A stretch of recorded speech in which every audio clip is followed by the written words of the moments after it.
Christmas ರಜೆ ಹಿನ್ನೆಲೆಯಲ್ಲಿ ಪ್ರವಾಸಿಗರ ದಂಡು ಕೊಡಗಿನತ್ತ ಬೀಡು ಬಿಟ್ಟಿರೋದನ್ನ ಗಮನಿಸಬಹುದು. ಕ್ರಿಸ್ಮಸ್ ರಜೆ ಇರೋ ಹಿನ್ನೆಲೆಯಲ್ಲಿ ನ್ಯೂ ಇಯರ್ ಕಳೆಯೋವರೆಗೂ ಕೊಡಗಿನಲ್ಲೇ ಕಳೆಯೋಣ ಅಂತ ಪ್ರವಾಸಿಗರು ಈಗ ಅತ್ತ ಮುಖ ಮಾಡಿದ್ದಾರೆ. ಕುಶಾಲನಗರದ ಕಾವೇರಿ ನಿಸರ್ಗಧಾಮದಲ್ಲಿ ಪ್ರವಾಸಿಗರ ಜಾತ್ರೆಯೇ ಕಂಡು ಬರ್ತಾ ಇದೆ. ಹೆಚ್ಚೆಚ್ಚು ಸಂಖ್ಯೆಯಲ್ಲಿ ಈಗ ಕೊಡಗಿನತ್ತ ಮುಖ ಮಾಡ್ತಾ ಇದ್ದಾರೆ ಜನ. ನೋಡ್ತಾ ಇದ್ರಿ ಈ ದೃಶ್ಯದಲ್ಲಿ. ಸೊ ನ್ಯೂ ಇಯರ್ ಹತ್ರ ಬರ್ತಾ ಇದೆ, ಕ್ರಿಸ್ಮಸ್ ರಜೆ ಇದೆ, ಹೀಗಾಗಿ ಒಂದೊಳ್ಳೆ ಸಮಯವನ್ನ ಕಳೆಯೋಣ ಅಂತ ಕೊಡಗಿನತ್ತ ಪ್ರವಾಸಿಗರು ಹೋಗ್ತಾ ಇರುವಂತಹ ಪರಿ ಇದು. ಸಾಲು ಸಾಲು ರಜೆ ಇರುವುದರಿಂದ ಕೊಡಗಿನ ಪ್ರವಾಸಿ ತಾಣಗಳೆಲ್ಲ ತುಂಬಿ ತುಳುಕ್ತಾ ಇದೆ ಅಂತಾನೆ ಹೇಳ್ಬೋದು. ಸೊ ಕೊಡಗಿನ ಪ್ರವಾಸಿ ತಾಣ ಒಂದಾಗಿರ್ತಕ್ಕಂಥ ಕಾವೇರಿ ನಿಸರ್ಗಧಾಮದ ಬಳಿ ನಾನು ಇದ್ದೀನಿ. ಇಲ್ಲಿ ನೀವು ನೋಡ್ತಾ ಹೋದ್ರೆ ಸಾಕಷ್ಟು ಪ್ರವಾಸಿಗರ ಸಂಖ್ಯೆ ಅತ್ಯಂತ ಹೆಚ್ಚಾಗಿ ಕಂಡು ಬರ್ತಾ ಇದೆ.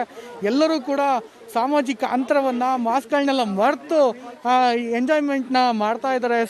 ಅವರಿಗೆ ಕೋವಿಡ್ನ 2ನೇ ಅಲೆ ಬರ್ತಾ ಇದೆ ಅಂತ ಎಷ್ಟೇ ಹೇಳಿದ್ರು ಕೂಡ ಯಾರೂ ಕೂಡ ಅದ್ರ ಬಗ್ಗೆ ಗಂಭೀರವಾಗಿ ಪರಿಗಣಿಸ್ತಾ ಇಲ್ಲ ಅಂತಲೇ ಹೇಳ್ಬೋದು. ಸಾಕಷ್ಟು ಪ್ರವಾಸಿಗರು ಬರ್ತಾ ಇದ್ದಾರೆ. ಸೊ ಅವ್ರ ಜೊತೆ ಕೆಲವರು ಒಂದಷ್ಟು ಜನ ಹೊರ ಜಿಲ್ಲೆಯಿಂದ, ಹೊರ ರಾಜ್ಯದಿಂದ ಬರ್ತಾ ಇದ್ದಾರೆ. ಸೊ ಕರ್ನಾಟಕದವ್ರು ಒಬ್ಬರು ನನ್ನ ಜೊತೆ ಇದ್ದಾರೆ, ಅವ್ರನ್ನೇ ಮಾತಾಡಿಸುವಂಥ ಪ್ರಯತ್ನವನ್ನು ಮಾಡ್ತೇನೆ. ಮೇಡಮ್, ಎಲ್ಲಿಂದ ಬಂದಿದ್ದೀವಿ? ಮೈಸೂರಿಂದ ಬಂದಿದ್ದೀರಾ? ಸೊ ಎಲ್ಲೆಲ್ಲ ವೀಕ್ಷಣೆ ಮಾಡಿದ್ರಿ? ಇದೊಂದೇ ಪ್ಲೇಸಿಗೆ ಬಂದಿರೋದು. ಸೊ ಕೊರೋನಾ ಇದೆ, 2ನೇ ಅಲೆ ಬೇರೆ ಬರ್ತಾ ಇದೆ ಅಂತ ಹೇಳ್ತಾ ಇದ್ದಾರೆ ಈಗಾಗಲೇ. ಏನು ಅದ್ರದ್ದು ಭಯ ಏನು ಕಾಡ್ತಿಲ್ವಾ ನಿಮಗೆ? ಖಂಡಿತ ಭಯ ಇದೆ, ಬಟ್ ಮುಂಜಾಗ್ರತೆ ವಹಿಸ್ತೇವೆ. ಸೊ ಇಲ್ಲಿ ಸಾಕಷ್ಟು ಸಾವಿರಾರು ಸಂಖ್ಯೆಯಲ್ಲಿ ಪ್ರವಾಸಿಗರಿದ್ದಾರೆ. ಯಾರು ಕೂಡ ಮಾಸ್ಕನ್ನು ಹಾಕ್ತಾ ಇಲ್ಲ, ಬೇಕಾಬಿಟ್ಟಿಯಾಗಿ ಅವರೇ ಓಡಾಡ್ಕೊಂಡಿದ್ದಾರೆ. ನೀವು ಇಲ್ಲಿಯವರೇ ಆಗಿರೋದ್ರಿಂದ ನಿಮಗೆ ಆ ಭಯ ಏನು ಕಾಡ್ತಿಲ್ವಾ? ನೀವು ಕೂಡ ಮಾಸ್ಕ್ ಹಾಕಿಲ್ಲ? ಇಲ್ಲ, ಮಾಸ್ಕ್ ಹಾಕೊಂಡೇ ಬಂದಿದ್ದೀವಿ. ಈಗ ನಾವು ಇಷ್ಟೇ ಇರೋದಂತ ತೆಗ್ದಿದ್ದೀವಿ ಅಷ್ಟೇ. ಸೋಷಿಯಲ್ ಡಿಸ್ಟೆನ್ಸ್ ಕೂಡ ಕಾಣ್ತಾ ಇಲ್ಲ ಇಲ್ಲಿ? ನಾವು ಮೇಂಟೈನ್ ಮಾಡ್ತಾ ಇದ್ದೀವಿ ಸರ್. ಅಂದರೆ ಭಯ ಇಲ್ಲ ನಿಮಗೆ? ಭಯ ಖಂಡಿತ ಇದೆ, ಬಟ್ ನಾವು ಮುಂಜಾಗ್ರತೆ ವಹಿಸ್ತೀವಿ. ಇವಿಷ್ಟು ಇಲ್ಲಿಯವರು ಹೇಳುವಂಥ ಮಾತುಗಳು. ನಾವು ಮೇಂಟೈನ್ ಮಾಡ್ತೀವಿ, ನಮಗೆ ಭಯ ಇದೆ, ಆದರೂ ಸೋಷಿಯಲ್ ಡಿಸ್ಟೆನ್ಸ್ನ ನಾವು ಮೇಂಟೈನ್ ಮಾಡ್ತೀವಿ ಅಂತ ನಾವು ಇನ್ನು ದೃಶ್ಯದಲ್ಲಿ ನೋಡ್ಬೋದು. ನೋಡಿ, ಇನ್ನು ಎಷ್ಟು ಜನ ಇದ್ದಾರೆ ಅಂದರೆ ಈ ಒಂದು ಭಾಗದಲ್ಲಿ.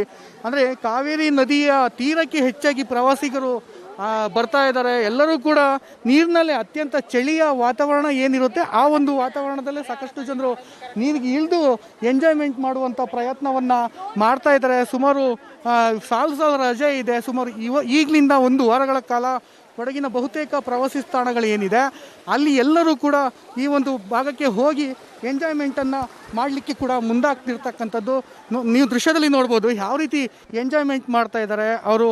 ಯಾವುದೇ ಒಂದು ಮಾಸ್ಕ್ ಇಲ್ಲ, ಯಾವ್ದಾದ್ರು ನೋಡ್ಬೋದು, ಯಾರು ಒಬ್ಬರು ಕೈಲೂ ಮಾಸ್ಕ್ ಇಲ್ಲ. ದೇಶ ವಿದೇಶದಿಂದ ಕೂಡ ಬರ್ತಾ ಇದ್ದಾರೆ. ಸಾಕಷ್ಟು ಸಂಖ್ಯೆಯಲ್ಲಿ ಮಾರ್ಗಸೂಚಿಗಳು ಕೂಡ ಇರಬೇಕಾಗುತ್ತೆ. ಆದರೆ ಆ ಮಾರ್ಗಸೂಚಿಗಳು ಕೂಡ ಯಾರು ಕೂಡ ಕಡ್ಡಾಯವಾಗಿ ಇರ್ತದೆ. ಮಾಸ್ಕ್ಗಳನ್ನೆಲ್ಲ ಹಾಕೋಬೇಕು ಅನ್ನೋದಿರುತ್ತೆ.